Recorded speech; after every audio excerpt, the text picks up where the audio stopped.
यावेळेसच्या निवडणुकांमध्ये आपल्या नांदेड जिल्ह्यामध्ये एक वेगळी आणि एक युनिक गोष्ट अशी आहे की आपल्या नांदेड लोकसभा क्षेत्रामधील जे 6 विधानसभा मतदारसंघ आहेत त्या ठिकाणी आपल्या मतदारांना 2 वेळा मतदान करायचं आहे, एक लोकसभा पोटनिवडणुकीसाठी आणि एक विधानसभेसाठी। तर त्या अनुषंगाने पूर्ण तयारी आपण प्रशासनामार्फत केलेली आहे। या 6 ज्या विधानसभा क्षेत्रांच्या बाबत मी सांगतोय, नांदेड उत्तर, नांदेड दक्षिण, भोकर, नायगाव, देगलूर आणि मुखेड या विधानसभा क्षेत्रांमध्ये 2 ईव्हीएमचे सेट राहतील।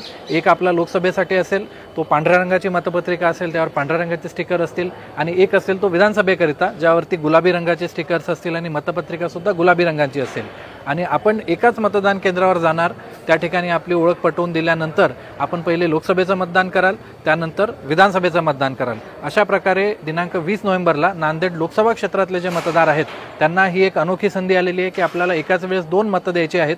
माझं सगळ्यांना आव्हान आहे की आपण ह्या संधीचा निश्चितपणे उपयोग घ्या, कारण महाराष्ट्रात तरी गेल्या 25 वर्षांमध्ये असं झालेलं दिसून येत नाही, आणि त्या अनुषंगाने हे एक चांगल्या प्रकारचा अनुभव आपल्या सगळ्या मतदारांना मिळू शकतो।